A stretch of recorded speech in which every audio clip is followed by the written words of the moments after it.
Left in the hallway, a clear sign that something was drastically wrong. I had just come from what I thought was a routine day at work, exhausted but eager to dive into the evening ahead, maybe catch up on a book or watch a movie with my husband. But when I opened the door to our apartment, the sight that greeted me was completely unexpected. A suitcase by the door, a few of his shirts scattered on the floor, and a note.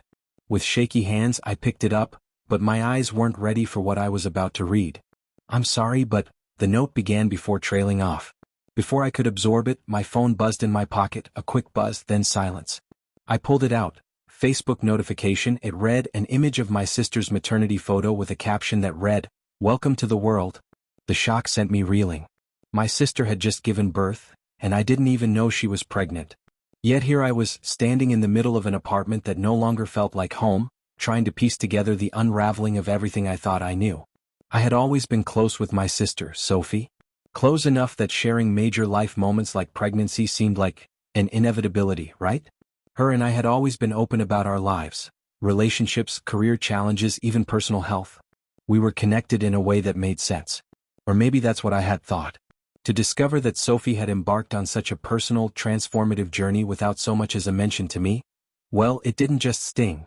For the first time, I felt like I was standing on the outside, looking in, frozen by the reality that I had been left out of one of the most beautiful moments of my sister's life. But as I stood there, staring at the photo on my phone, a horrible truth began to sink in. Maybe it wasn't only Sophie who had withheld something significant from me. Maybe the cracks in my marriage were deeper than I'd initially realized. I had always been the one to hold the family together under the weight of life's pressures. Throughout growing up, I took on the role of the reliable one. The one who organized reunions, scheduled family dinners, made sure every Thanksgiving felt like a movie scene. My sister played the free spirit, the one glued to her art, making headlines for whimsical life choices, flitting between various jobs and relationships. But what no one saw was the effort I poured into being the anchor, securing everyone around me while swallowing my own desires, my questions, everything. I hadn't grasped how much of myself I was sacrificing until this very moment. This point in time when it felt as if both my family and my spouse were folding into something I couldn't stretch myself into. While Sophie was hidden behind secrecy, and my husband quietly tiptoed out of our life, I was the one left to pick up pieces I wasn't even sure I'd left behind. It wasn't long before I found myself churning through emotional blur. The suitcase on the floor shouted a kind of silence I couldn't ignore, beckoning me to uncover who I had become in such a passive manner, a woman who had been living in autopilot mode. My husband had been acting strange. They always say acting strange, but what does it even mean? Our communication had fizzled into rote, mechanical exchanges. We resented one another under a veil so thin it was impossible to touch. Yet we kept clinging for the sake of family, for some disillusioned idea of what a home should be. I slide into the couch, phone still in hand. My breath catches as I stare at that photo, those innocent smiles, her hands on her growing belly. I wanted to be happy for her. I wanted to feel elated, the proud sister, celebrating her new baby girl. But all I felt was a suffocating sense of betrayal, both from my sister and the person lying beneath the blankets beside me, the same one who'd once held me through heartache 5 years ago on our first anniversary. It wasn't until a deep silence swept our marriage into an unsolvable puzzle that I finally caught a glimpse of the truth. I sat with that single photograph in front of me, wondering if my life had slipped past me without enough attention. I dialed Sophie's number hesitantly. My fingers trembled and the familiar sound of her voicemail begged, "Please leave a message." "Sophie, it's me. I just saw the announcement. Call me, okay, for 54 seconds. Alright, the user wants a highly captivating story with a strong emotional pull right from the first 100 words. This should be a first-person narrative with a realistic tone, and each story should be unique in structure, plot, and beginning. The challenge is keeping the beginnings fresh and distinct from one another. The prompt, my sister gave birth, I discovered it on Facebook, calls for a personal touch and I'll need to avoid the usual tropes. Okay, I'll work on crafting something engaging from that starting point. Okay, the user wants a 3,000-word story, with a powerful 100-word introduction that captivates readers and evokes emotion. I'll write it in first person with a unique plot and structure, avoiding repetition from other stories. The shock moment will be discovering on Facebook that my sister gave birth, but it gets even more intriguing when I find my husband's stuff there. This suggests involvement, maybe even infidelity. I'll structure the story with a narrative arc, making sure the tone is realistic and engaging throughout. Still a lot to figure out for the full 3,000 words. The user's prompt is intriguing. The narrator discovers on Facebook that her sister gave birth, and then her husband's personal items are visible in the baby photos. This creates a lot of potential twists. Maybe my husband was involved with my sister, or perhaps he just supported her postpartum recovery. The key is to keep it realistic and avoid making it seem too scandalous. It could also hint that he contributed something secretly, like financial support or emotional backing, without the narrator knowing. Crafting a believable yet suspenseful story will be fun. The user's prompt raises a lot of complex ideas, such as betrayal and a possibly complicated family situation.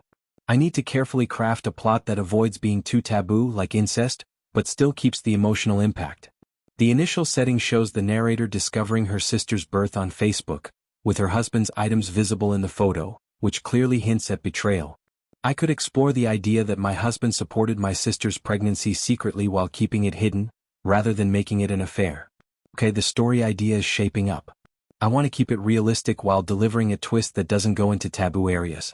The prompt mentions my husband's stuff was there, and it feels like it's leading to some kind of betrayal. So, I could go with a financial betrayal instead. Maybe the watch in the photo is a clue that my husband secretly loaned money to my sister for fertility treatments or a surrogate. This adds tension without stepping into incestuous territory. The surprise would come from discovering a hidden financial arrangement rather than an affair. I was scrolling through Facebook on a quiet Saturday morning when I froze. A post from my sister, Lena, announced that she had given birth, and among the tender, blurred images of a newborn's tiny hand in a softly lit hospital room, I spotted something unmistakable, the glint of a gold watch that I knew belonged only to my husband, Eric. In that moment, a surge of shock and betrayal overwhelmed me. Had he somehow been there with her? My heart sank as 1,000 questions burst into my mind, and I realized my world was about to be upended in ways I never imagined. I still remember how Lena always carried herself with a quiet dignity. Growing up, she was the one who had taken after our mother, a sensitive soul whose dreams of motherhood had been deferred by life's hardships. For years, I'd watched her struggle with infertility treatments, lending her not only emotional support but sometimes a bit of my savings when she needed it most. I'd always admired her resilience, though I never imagined that our paths would diverge so dramatically. Eric and I had built a life together that I thought was transparent and secure. Our finances were shared, our dreams intertwined, and I trusted him implicitly with every detail of our future. He had a habit of flashing his prized watch at every opportunity, a sleek gold timepiece that had once symbolized his hard work and success. I cherished it not for its monetary value but as a token of the man I believed he was, dependable, honest, and utterly devoted. That morning, as I stared at Lena's joyful post, I couldn't understand why Eric's watch would appear among the baby photos. I'd seen it countless times on his wrist at dinners, during business meetings, even in casual selfies at home, but why would it be in Lena's hospital snapshots? The shock quickly gave way to a storm of confusion and fear. Had Eric been secretly involved in something I wasn't aware of? My mind raced as I began to piece together fragments of memories, late nights when Eric's phone buzzed incessantly, hushed conversations he brushed off as work matters. I felt a betrayal so profound that it left me trembling. Determined to uncover the truth, I immediately called Eric. The phone rang several times before he finally answered with a gruff, distracted tone. "Hey, what's up?" he said as if nothing was amiss. I stuttered my questions trying to sound calm. "Eric, I saw Lena's post. She had her baby today, and I noticed your watch in the photos. How were you there?" There was a long pause. Then his voice, now shaky, whispered, I was there. Lena needed help." I pressed him, my heart pounding with a mix of anger and hurt. "Help? What do you mean help? Eric, I trusted you." The conversation ended abruptly, leaving me with more questions than answers. That evening, I did what I had never done before. I confronted Lena. I invited her to meet at our favorite cafe, a small, cozy place tucked away on a quiet street. When we sat down, her eyes were red-rimmed and tired, but there was an unmistakable sadness there. "I'm so sorry, Sarah," she began, her voice trembling. "I didn't know how to tell you. I didn't want to hurt you." I pressed. "Then why is my husband's watch in your photos?" Lena hesitated, then lowered her eyes. "Eric came by unexpectedly. He said Lena was having complications and he stayed with you until the baby was born." I was scared, Sarah. I didn't know what to do. I felt my stomach churn. The more she spoke, the more I realized that Eric had been there, not merely as a distant husband, but as an active participant in an event that should have belonged to our family's support network. And yet, he had never mentioned it to me. My mind swirled with conflicting emotions: relief that Lena was safe, anger at the secrecy, and a deep, aching betrayal that cut right through me. That night, I lay awake, replaying every memory: the late nights when Eric's texts were more cryptic than comforting, the vague excuses when I asked where he'd been. I remembered his watch gleaming in the light of our home, a constant reminder of the man I thought I knew. Now, that same watch had appeared in Lena's vulnerable moments. Moments when she needed compassion and truth, not secrets and lies. I decided that I needed to confront Eric again, this time with every ounce of courage I could muster. The next morning, I called him as soon as the sun peeked over the horizon. "Eric, we need to talk, now," I said, voice steely with determination. Over a long, tense conversation, he finally admitted, "I was there because Lena called me in a panic. Her water broke early and she was scared. I stayed to help her, to support her through something I thought I could handle discreetly." His words sounded rehearsed, hollow, and I sensed that there was more he wasn't saying. "Why didn't you tell me?" I demanded. He hesitated, then mumbled, "I didn't want to worry you. I thought I could handle it on my own." My heart sank further. I couldn't shake the feeling that his actions were a betrayal of trust, a secret kept not only from me, but from the very foundation of our marriage. I ended the call feeling numb, my mind a chaotic whirl of anger and sorrow. In the following days, I sought solace in solitude and in the company of my closest friends. I met with Marissa, who had always been my confidant. Over steaming cups of tea in a quiet corner of her apartment, I recounted the entire ordeal in painstaking detail. "It's like I was left out of my own life," I cried, my voice breaking. Marissa reached over and squeezed my hand. "You deserve honesty, Sarah. You deserve to know that you are loved and trusted." Her words were a fragile lifeline in the storm of my emotions, and slowly I began to see that my pain, though raw, was a path to reclaiming my self-worth. At the same time, I decided to investigate further. I logged into our shared bank account and reread the messages Eric had sent during that time period. I discovered inconsistencies. He had withdrawn a significant sum of money on the day of Lena's birth, money that he had never mentioned using. I began to suspect that his help might not have been as altruistic as he claimed. I contacted a trusted accountant friend, Jake, and together we reviewed the transaction records. What we found was alarming: a series of withdrawals and transfers that suggested Eric had been funneling money for reasons he had kept hidden.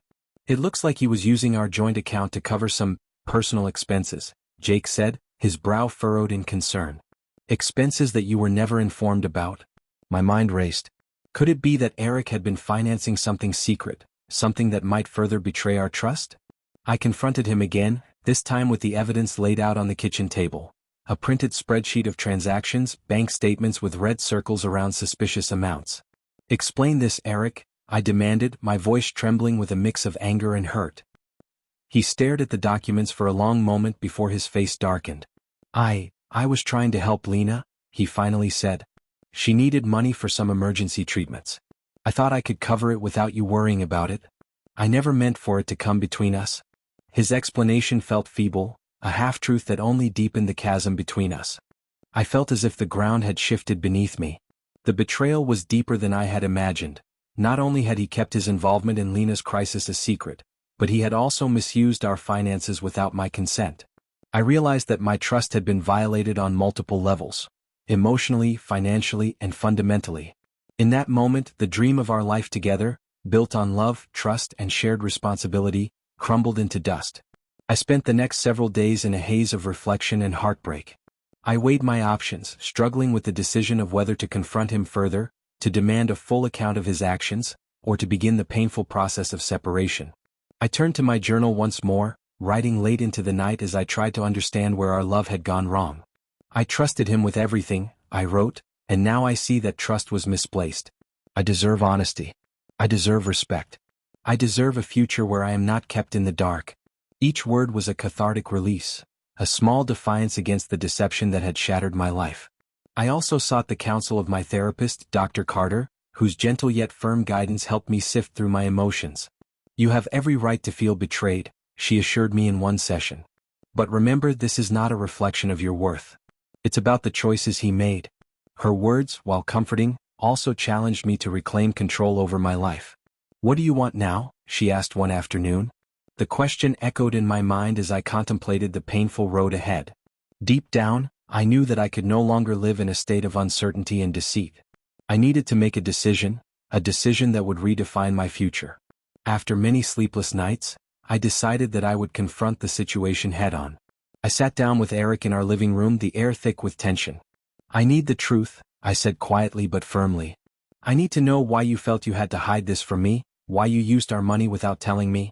For a long, agonizing moment he said nothing. Finally, his eyes filled with a mixture of regret and defiance. "I was afraid," he admitted. "Afraid of losing control, of facing the reality that I wasn't enough, that I had to prove something. Perhaps to you, perhaps to myself." His confession, muddled and painful, left me speechless. I could see the fear behind his words, the insecurity that had driven him to act without considering the consequences. But it was too late. The trust was broken and the damage had been done. In that moment, I realized that our marriage had reached a point of no return. The love that had once bound us had been tainted by secrecy, misuse of trust, and a betrayal that cut deeper than any physical pain. I made the difficult decision to file for divorce, a decision born not out of anger alone, but out of a desperate need to reclaim my life, my dignity, and my future. I knew that this path would be painful, that there would be moments of doubt and sorrow, but I also knew that I could no longer allow the betrayal to define me. The legal process was arduous and emotionally draining. I worked closely with my attorney, Ms. Richards, who was both compassionate and relentless in her pursuit of justice. Every document we gathered, every testimony I provided, was a step toward reclaiming the rights that had been stripped away from me. I testified in court about the financial irregularities and the emotional trauma that had followed Eric's secretive actions. The courtroom, with its cold, sterile atmosphere, became the arena where I fought for my future. When the judge finally ruled in my favor, granting me full access to our joint finances and awarding me a settlement for the misuse of our funds, I felt a mix of relief and sorrow. It was a legal victory, a formal acknowledgement that I was not to blame for the choices Eric had made, but it was also a stark reminder that our shared dreams had been irreparably shattered. In the aftermath of the divorce, I set out to rebuild my life from the fragments of what had once been. I moved into a small apartment in a quieter part of town, a modest space that I could transform into a sanctuary of healing and hope. I reconnected with friends who had always been my support, and I dedicated myself to my work as a freelance graphic designer, channeling my pain into creativity. Each project, each piece of art I created, became a testament to my resilience, a declaration that I would not be defined by the betrayal I had endured. I also continued writing on my blog, sharing the raw, unvarnished truth of my journey with others who had experienced similar heartbreak. The outpouring of support from readers, many of whom thanked me for my honesty and found solace in my words, helped me realize that I was not alone in my struggle. The process of sharing my story, of turning my pain into art and literature, was both healing and empowering. It allowed me to reclaim my narrative and to redefine my worth not by the mistakes of the past, but by the strength I had gained through adversity. As time passed, I learned to forgive, not for Eric's sake but for my own liberation. Forgiveness, I discovered, was not about forgetting the betrayal, but about freeing myself from the chains of resentment that had held me back for so long. I began to see that my journey was not just one of loss, but also of immense personal growth. I embraced new opportunities, pursued passions that I had long set aside, and gradually began to rebuild a life that was vibrant, independent, and filled with hope.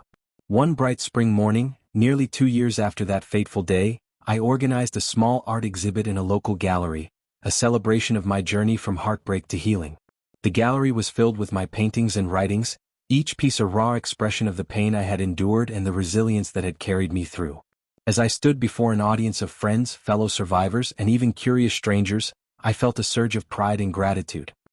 Here I was, a woman who had been broken by betrayal but had risen from the ashes to create beauty out of pain. My story resonated with many, and the heartfelt support I received that day confirmed that I was not defined by my past.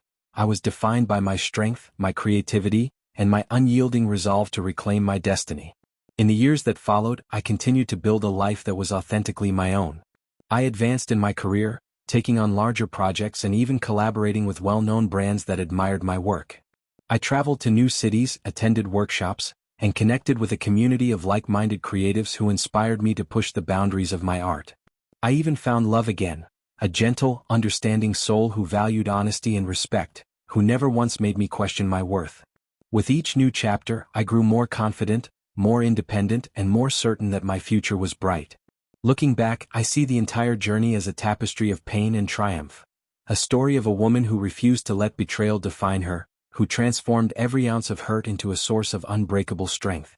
I learned that the scars of the past, while they may never fully fade, can serve as powerful reminders of the battles we've fought and the resilience we've discovered along the way. My life is now a vibrant mosaic of experiences, each piece a testament to the fact that even in the face of devastating betrayal, we have the power to rise, rebuild, and redefine our own destinies. Today, as I sit in my sunlit studio surrounded by my art and the comforting hum of creative energy, I reflect on the painful events that once threatened to crush me. The memory of that violent, heart-wrenching morning, the shock of betrayal, the searing pain of a physical blow, and the cold, unfeeling words, remains etched in my mind. But it no longer controls me. Instead, it has become a source of inspiration, a reminder that I have the strength to overcome any obstacle. I am not the sum of my scars. I am the embodiment of resilience, creativity, and unwavering determination. This is my story, a story of betrayal and heartbreak, of violence and the long, arduous journey to healing. It is a story of a woman who was pushed to the brink by the cruelty of someone she once loved, who fought to reclaim her dignity, and who emerged not unscathed but stronger and more determined than ever before. I transformed the darkest moments of my life into the building blocks of a future filled with hope, authenticity, and the quiet power of self-love. And as I look toward tomorrow, I carry with me the unshakable belief that no one can ever diminish the light that burns within me, for I have learned that true strength lies in the courage to rebuild, and to rise again and again, no matter how many times life tries to break you.